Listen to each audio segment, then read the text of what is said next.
Hi everyone, welcome. This is Gosia Górska and we are today at a very special place. It's Viva Tech in Paris and I have a pleasure to have Jean-Côme Renaudin with me. Hello Jean-Côme.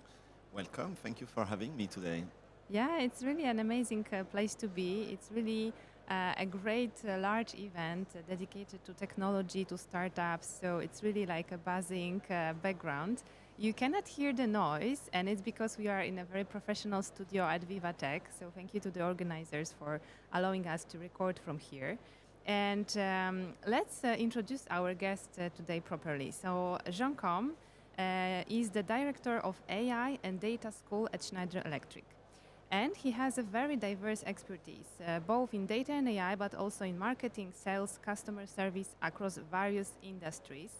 And he has been also in the consulting area for industries like energy, consumer retail, aeronautics, and banking. So over 22 years of international experience, you have led different organizations in building digital strategies, leveraging technology, driving business transformation. And what's interesting, the fun fact about Jean-Côme is that he lived in many countries. So you have been in Thailand, Netherlands, France, UK, Germany, and also you spent 3 years in Asia and some time in US. And at Schneider, your role is to guide large transformations on data and AI skills. So welcome today to our show. Thank you, Gosha. Jean-Côme, my first question is about exactly what is Data and AI School and what's the AI upskilling initiative that you are driving at Schneider and what was the driving force behind this initiative? So actually, AI is not new at Schneider Electric. So we have been starting the journey a long time ago. And in 2021, the group named a chief AI officer and as to drive AI at scale in the company. And as part of this transformation, we cannot do technology without the human part. So it was decided to create this data and AI school to try to democratize AI knowledge within Schneider Electric employees. You remember we have 150,000 employees, so a very large audience. And the idea is also, as we are a skills-first company, to accompany our employees so that they can build up their skills and ultimately have a better use of these AI tools because they know how to use them. And third, I think the very important conviction we have at Schneider Electric is that what will make or break this transformation is actually the human element. Okay. So without adoption, we won't get value. And so for this, we need human skills. Exactly. So actually our audience today has a unique opportunity because what we can hear today is a real sneak peek behind the scenes of how Schneider is upskilling their employees. And the next question is exactly how did you structure the program to ensure that you reach such a large audience? You mentioned 150,000 employees in more than 100 countries. How do you do that? So, we started with defining a strategy which comes into threefold. The first one is what we call Learn. Basically, it's a program where people come to learn new things. The second piece is called Act. We are convinced that with technology, and in particular with AI, you need to experience the technology to be able to understand it in depth. And the third part is called Advocate. So we have the ambition to turn part of our employees into AI adoption champions so that they can help with the company transformation. So threefold: Learn, Act, Advocate. And maybe if I describe a little bit those three pillars. In Learn, we actually created curriculum for different type of audiences. So we have defined 4 target audiences. The first one are the experts, so people that are hands-on doing technology, okay? People that are sitting in our organization in the AI hub, driving the AI at scale transformation. Those people need to be top-notch. They need to be certified. They need to be always at the latest technology. Especially that it's changing all the time. Exactly, right? we can see this and we can feel this in Vivatech. I was there also last year, and it's amazing how much progress has been done in just 1 year. The second audience for us is, business people that are contributing to our transformation. They are sitting in finance, in HR, in a line of business, or in a geography. They are project sponsors, or business analysts, or product owner, and they hand in hand build the use case with our teams. They need to understand the concept of the technology, the case for change, and what the technology can do so that they can solve their own business problems. The third audience is actually all employees, and the 150,000, we have the ambition to bring them to a first level of understanding, and not only understanding, but usage of the tool. And the last audience, and you will discover that I'm quoting them as last for a reason, is actually managers and leaders. We want to equip them with the sufficient knowledge so that they can drive their own teams into becoming an AI and data-driven company. Okay, so you have different audiences and also different levels of expertise, and Exactly. you are proposing different initiatives for each of them. So can you maybe mention some of them, like what exactly are these kinds of training courses, these experiences that you are preparing for them? So if I take the all employee, we have a curriculum that starts with a 30 minutes foundational knowledge where people understand not only what is AI, but we are an engineering company, so we want our employees to understand how it works as well, the limits and the power, because this technology comes with limits as well. And we want them to understand what are the use cases that we have in Schneider Electric. And not only for white collars, but also for blue collars, because we use AI in factories to help with the production. So this is the first 30 minutes, mandatory for everyone, that was launched in 2025. We currently have 40% of Schneider employees that already completed that training, and we have to go up to 100%, which is our objective. So that's the first step. The second step, there is 90 minutes of training, which is composed of a few different ones, to understand the AI strategy of Schneider Electric, to understand the link between AI and sustainability. You know, at Schneider Electric, our mission is to help contribute to the climate change issues. So we want our customers to be more efficient with the energy they have. So we want to be sure that employees understand that AI can be used for that mission, because what you read out there on the newspaper is sometimes AI is bad for the planet, right? So we want to make sure they understand we use it for a good reason. So that's and the third thing is maybe that they start to practice, because as we said before, we deployed many use cases at scale in the company, and we want them to have the right skills so that they can do the right thing with those tools. So this is just an example of what we do for an all-employee audience. And you also try to keep it very entertaining, I must say, because I also follow some of the initiatives. So the one that I like the most actually is the Data and AI Talk. And maybe you can share something about this one. And another one that my colleague was actually advertising to me is a promptathon for marketing people. Yeah, great. So, you know, I said before, we want people to actually touch the technology. And to do this, we have different ways. First way, the Data and AI Talk are actually webinars that we organize every month, where we bring customers, partners, internal experts or academias that come to explain value generated with AI. So we don't talk too much about the how we do. We do it a little bit, but it's much more about what business problem we can solve. And we have around about 1,500 to 2,500 participants every month, which is that's amazing. Maybe one of the biggest webinars in the company. It's like a TED Talk of Schneider Electric. Yeah. And so the name of the game is that the content needs to be of super high quality, because I really consider I steal time from people, because it's not in the flow of their work, but it's very important for them. So that works quite well. And the second thing that you mentioned is a promptathon.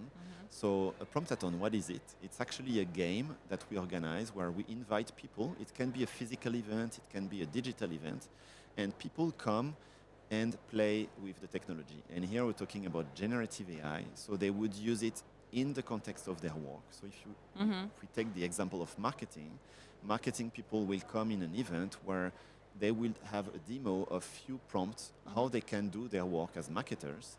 And then we will put them in a situation where they have to use it themselves, and they have to show the benefits and the limits to their colleagues. They challenge themselves, and ultimately, we give a prize for the best prompt. And the outcome of those promptathon is not only the experience in the learning, but also a kind of a prompt library. So a first version of the best prompt for marketing. And that works very well. We have been organizing a lot of them, and we are continuing to do this. Yeah, and this is like real learning in action. Exactly. This is really nice. And okay, let's talk about the results then. What's the adoption? How do you measure basically how successful you are with all these initiatives? So we have different type of KPIs. You know, there are KPIs that are for me measures that we have in the learning space, which are the number of unique employee trained, the number of course completed, the number of learning hours. So in 2024, we had 48,000 employees, unique employees that took a training, and it was more than 140,000 completion for something that is not mandatory. That was not mandatory in 2024. So that was very interesting. We were impressed by the numbers, and I have to say that there is an appetite for AI learning. So the advice, if I can give an advice to the audience here, is build those curriculum, make them available to your employees, because for sure they will come. They have, you know, they are hungry for that knowledge. They know it's important for themselves. So that's for the learning KPI. Then, you know, we are looking at the KPI of adoption of each of the use case that we are deploying. And if I can give you an example for a general purpose AI, so we are using in Schneider Microsoft Copilot chat. And so we are doing all those promptathons, those training. And so now we have seen a huge peak in terms of adoption because people went through the promptathon. So the e-learning only is actually not enough. People need to see this in context. And maybe if I rebound on something, because, you know, we said, we talked about Learn, we talked about Act, which are the webinars and the promptathon. But ultimately, we have the last phase, which I call Advocate. And the objective for us is to build a network of champions that will help the organization to transform itself. And I have a decent team, but we are still a centralized team. And you all know that change management happens on the ground. So with this, you know, we have people in finance, in China, in a line of business or in another one that are passionate about AI. They are natural leaders. Yes. And they learn for themselves, but then we offer them training. They go to train the trainer. We give them toolkits so that they can do more or less our job, but in their organization. In their local organization within their network. Which works very well because, you know, when you try to make a change and you send someone from global or from a consulting firm, it works a little bit. But when it's your colleague that is teaching you how to change, you have a much better chance to success. Yes. But, you know, all these initiatives and even the fact that you have these champions, I guess it wouldn't be possible if you didn't have a support from the leadership. So there must be, you must have a good buy-in in the company. That you said already that there is an appetite, and also people, I guess, understand what's the stake, that if they don't learn about it, they will there will be this fear of missing out on something. But do you face any challenges, or what is helping you to have this high adoption? And is the leadership supporting you somehow in this as well? Yes, so actually that's a very good point. We started with a very strong sponsorship from both of Chief AI Officer, Philippe Rambach, and of Chief Digital Officer, Peter Weckesser. He's an ex-com member from Schneider Electric. That was very helpful for the initial phase to get the resources, to you know, set up the team, to just launch the data on AI school, because, you know, they initiated it. And then, you know, we got a lot of adoption from the learners. So I saw a lot of bottom-up adoption, which helped us to come to very good numbers. And then this allowed us to go back to the other executive board members, and ask them for sponsorship. And the interesting thing is that this gave us some air support to go even much further, because now we have most of the executive committee members are pushing their teams to learn on AI, and this is how it's like a snowball effect. Exactly. Once it started, it continues right now. Okay. Yeah, that's really impressive, and I'm glad that we see this interest and this buy-in in Schneider. So what are your plans for the future? Do you plan to, I guess one of area is for sure to follow on all the innovations that is happening in the AI space, but any other plans, what particularly do you do? Yes, so actually we are always looking for the next thing because, as you said, the environment of AI is moving very, very fast, and the skills as well. So we try to develop that culture of continuous learning. So I'm actually here at Vivatech also to see what others are doing. We are exchanging with my peers in Fortune 500 almost every 2 months to get to know what they do. We also share a lot. And so what's next for the next 6 months? So we will continue to do the promptathon on generative AI. We'll launch a new training that will be mandatory for next year, which is a data and AI talk. Data and AI training, 30 minutes. This training will combine all the strategy that we have in Schneider on data plus boosting the adoption of AI. So this is a continuation, a chapter 2, if you see. And then we launch new trainings on the new trends. So we have a lot of things around agentic AI. The teams have been trained in H1, but will continue in H2.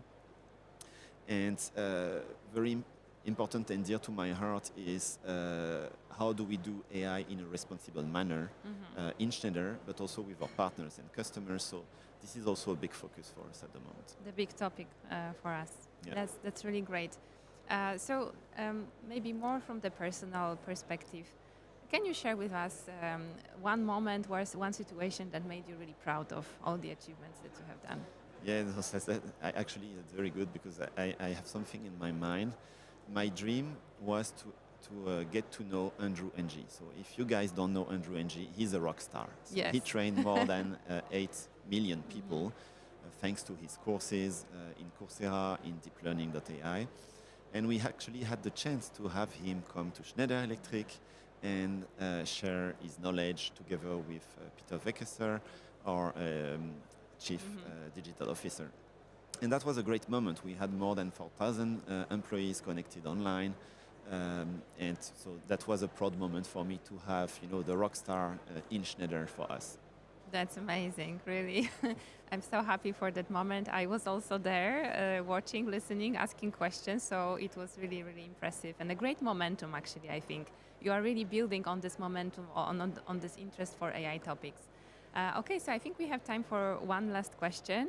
You mentioned that you are connecting with the peers. So if you would like to share some advice maybe to other companies who are thinking about how to structure their learning organization, what to focus on, where to start basically in upskilling employees in the AI field.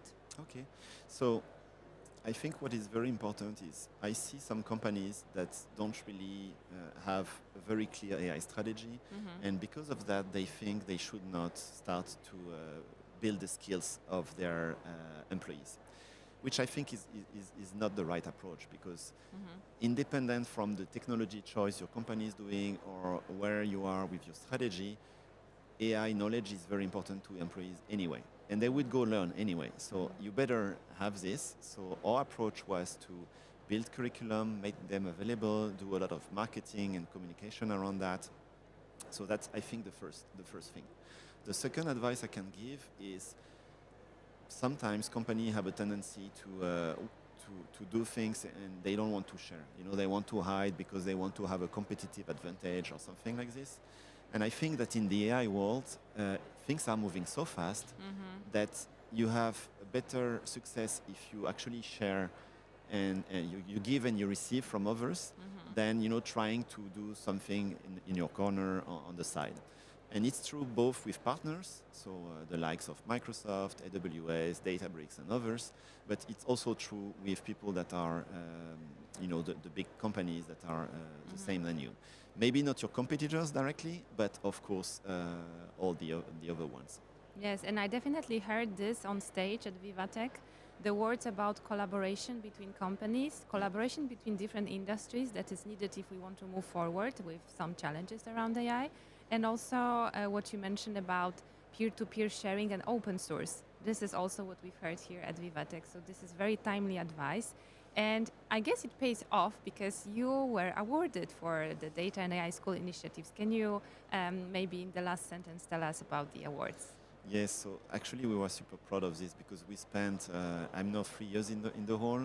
We spent 2 years, building everything, working super hard, and we took some time to bid for something where we were competing against over 500 Fortune 500 companies with a nice panel of the big tech vendors that were judging what was good or bad or whatever, and we actually won a prize at U-Spring, so for digital transformation, that recognize our change adoption program. So it's not only learning, it's actually it's our approach to do change and change adoption. So that was a great moment for the team. Congratulations for this one. I keep fingers crossed for all the next episodes of your data and AI talks and all the initiatives that we're driving. I think they are very, very useful, very needed. So thank you to our audience for listening. Jean-Côme Renaudin, the director of Data and AI School, was our guest today. Thank you so much, Gosha.